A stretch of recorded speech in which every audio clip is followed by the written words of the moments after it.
más. Bueno, sí, lo que pasa es que tuve un inconveniente al comienzo con el internet y no se me, no se me pudo grabar, pero bueno, aquí en la grabación podemos ver que ya llevamos, y mismo llevamos el tiempo destinado. Entonces vamos analizando esta parte sobre el equilibrio de mercado, que creo que es hasta donde vamos a llegar en 20 minutos. Entonces, dice que para modelizar el comportamiento de esta industria de competencia monopolística, supondremos que todas las empresas de la industria son simétricas, es decir, las funciones de demanda y costes son idénticas para todas las empresas, aunque estén produciendo algunos productos diferenciados.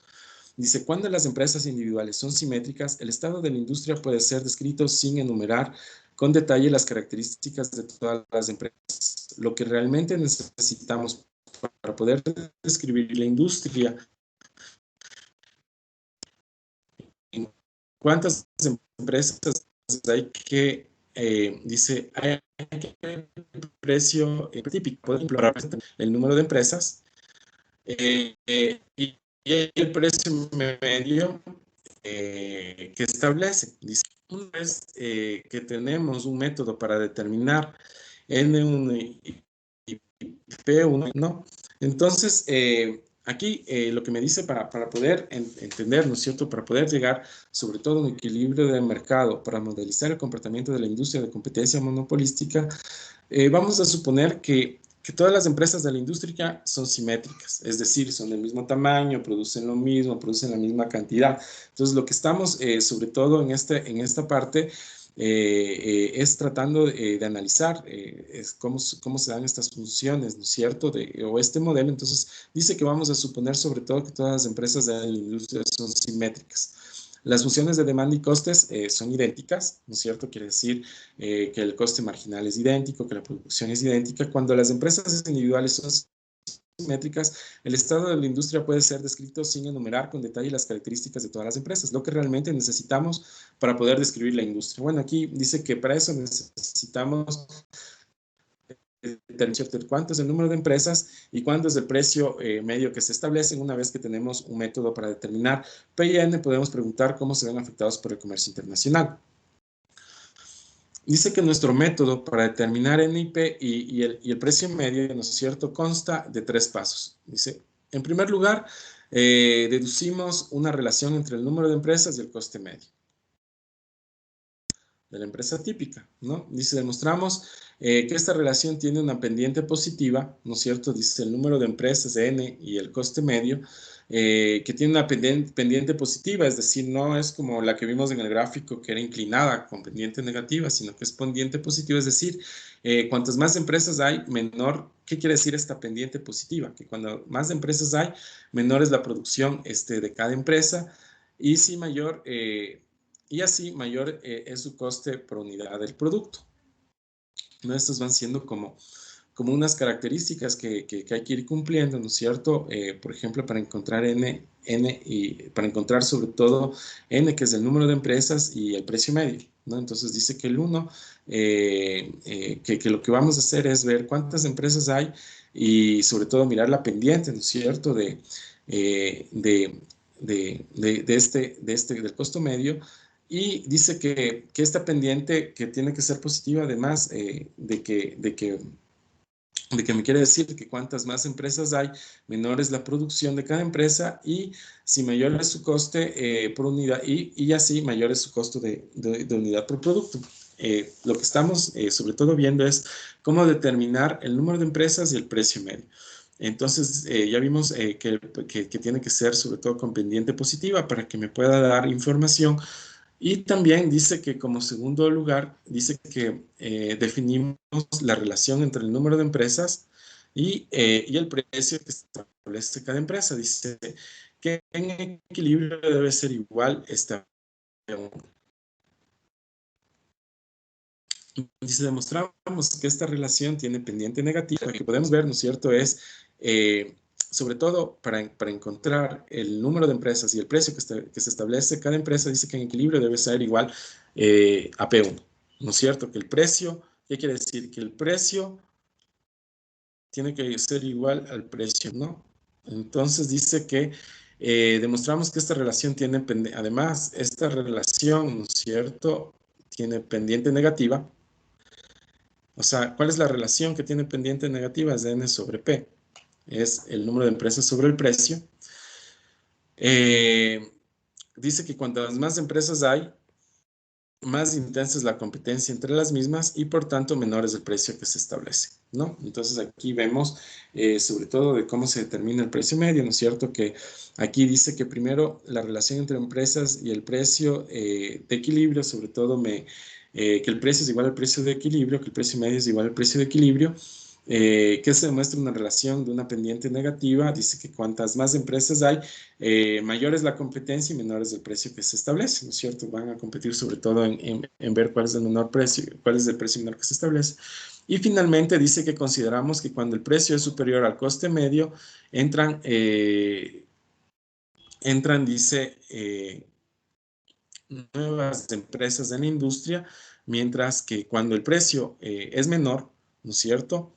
Dice que el coste medio, las empresas salen de la industria, ¿no? Entonces, lo que vemos es que cuando el precio es superior, ¿no es cierto?, al coste medio, hay más empresas, ¿no es cierto?, que entran en la industria, y cuando el coste medio es inferior, cuando el precio es menor al coste medio, ¿no es cierto? Y esto sobre todo podemos ver en este gráfico que vimos aquí, ¿no? Entonces aquí vemos qué pasa con el coste medio, ¿no es cierto?, y el precio. Entonces dice que cuando el precio, ¿no es cierto?, que en el un lado dice que el precio es igual, ¿cómo se llama?, que el precio es igual al precio medio, ¿no es cierto? Y entonces estamos en el punto de equilibrio, pero ¿qué pasa cuando, ¿cómo se llama?, cuando el coste medio, ¿no es cierto?, es igual al precio? Entonces, eso es lo que estábamos viendo en esta parte de la reflexión para encontrar N y P1. Bueno, y finalmente dice que en el largo plazo el número de empresas está determinado por la intersección de la curva que relaciona el coste medio con N y la curva que relaciona el precio con N. Bueno, aquí es un poco lo que estábamos viendo de la reflexión, ¿no es cierto?, con relación al coste y al número de empresas, ¿no es cierto?, con relación a N respecto al precio, al número de empresas respecto al precio. ¿Qué pasa con el precio, ¿no es cierto? ¿Qué pasa con el costo? ¿Qué pasa ¿cómo se llama?, con el precio de equilibrio, ¿no es cierto? En el un caso, ¿no es cierto?, aquí estamos en el precio de equilibrio. ¿Qué pasa en el un caso cuando se incrementa, ¿no es cierto?, el número de empresas, ¿no es cierto? Aquí tenemos el N de equilibrio. ¿Qué pasa cuando se incrementa el número de empresas, ¿no es cierto? Aquí vemos cómo recorre sobre todo el coste medio, y qué pasa también con el precio, y qué pasa cuando se reduce en el número, ¿cómo se llama?, de empresas. Bueno, aquí cuando se aumenta el número de empresas significaba que el coste medio era, aquí dice que el coste medio, sobre todo aquí, ¿no es cierto?, es menor ¿cómo se llama?, al precio de equilibrio, ¿no es cierto? Por tanto, el precio se reduce. ¿Y qué pasa sobre todo cuando se reduce el número de empresas, ¿no es cierto? Aquí tenemos ¿cómo se llama? Aquí tenemos el punto donde tenemos el costo medio, ¿no es cierto? ¿Y qué pasa con el precio, ¿no es cierto? Aquí vemos que el precio, en este caso, se incrementa.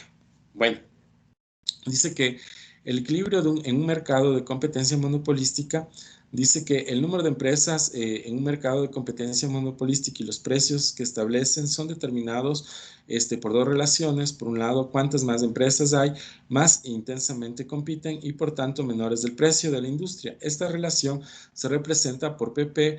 Por otro lado, cuantas más empresas hay, menos vende cada empresa y por tanto mayor es el coste medio de esta relación representada por CC. Si el precio es superior al coste medio, la industria obtendrá beneficios, ¿no es cierto? Cuando pasa, ¿no es cierto? Esto sobre todo es cuando el precio es superior al coste medio, ¿no es cierto? ¿Qué pasa cuando la industria si el precio es superior al coste medio, la industria obtendrá beneficios y otras empresas entrarán en la industria, ¿no es cierto? Es decir, que me pasa este fenómeno de acá, que otras empresas entran a la industria, que el precio es inferior al coste medio. La industria incurrirá bueno, ¿qué pasa si el precio es inferior al coste medio? ¿No es cierto? Vemos qué pasa aquí. Obviamente dice que la industria, ¿no es cierto? Eh, incurrirá en pérdidas de algunas empresas, saldrán de la industria. El precio y el número de empresas de equilibrio se determina cuando el precio es igual al coste medio en la intersección, ¿no es cierto? Este es el PPCC, ¿no es cierto? Este es el número de empresas de equilibrio y el precio, ¿no es cierto? Cuando están en un punto de equilibrio.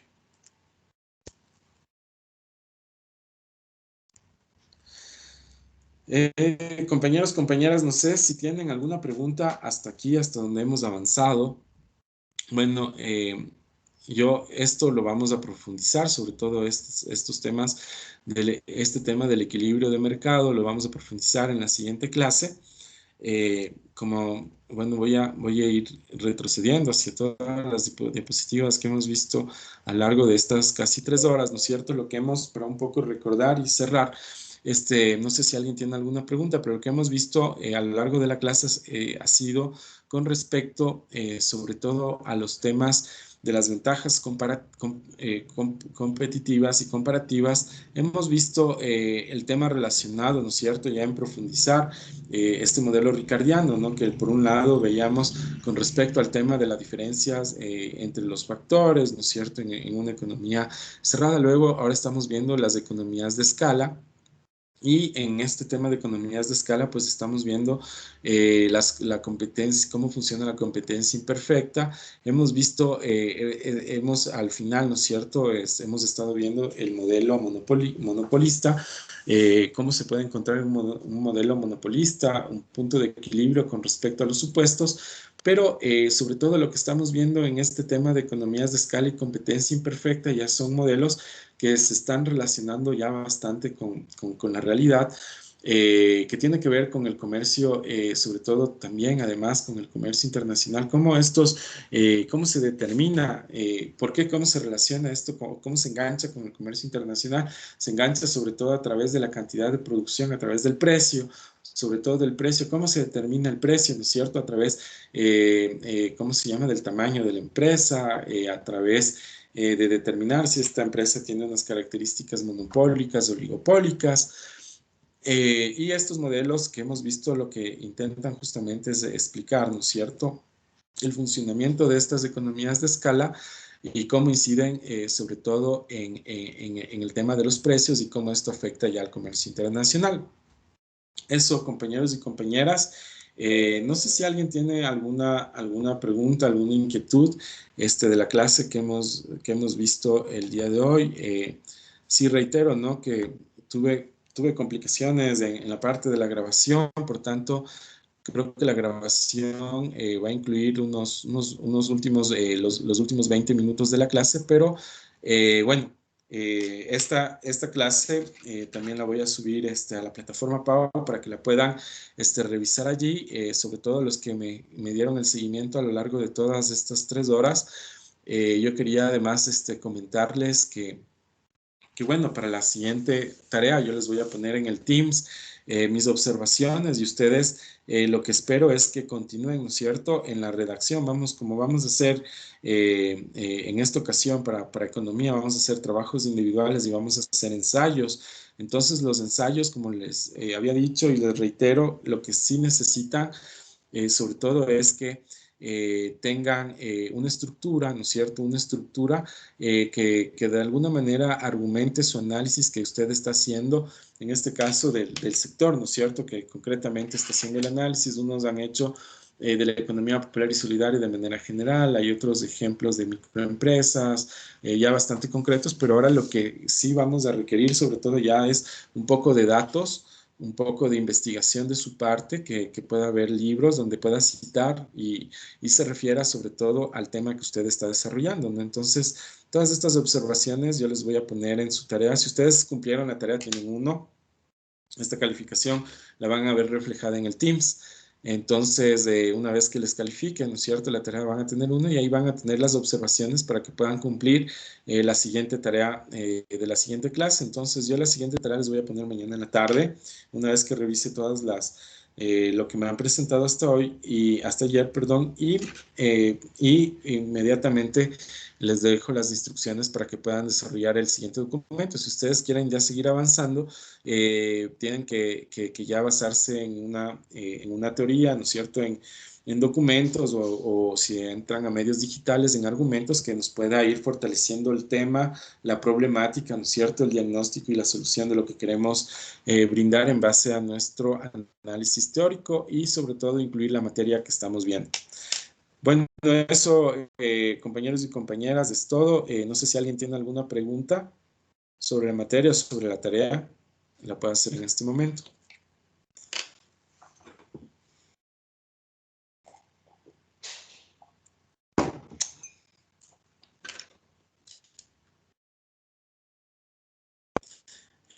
Bueno, yo les agradezco mucho por su atención en este día. Por favor, revisen la materia. De aquí vamos a tener 3 clases más y de ahí vamos a tener el segundo examen parcial. Entonces, en el segundo examen parcial va a ir incluido todo lo que estamos viendo de este modelo ricardiano y posteriormente el modelo de Hershey-Olin. Muchas gracias a todos. Que tengan un excelente fin de semana. Ya, profe, hasta luego. Hasta luego, Alicia.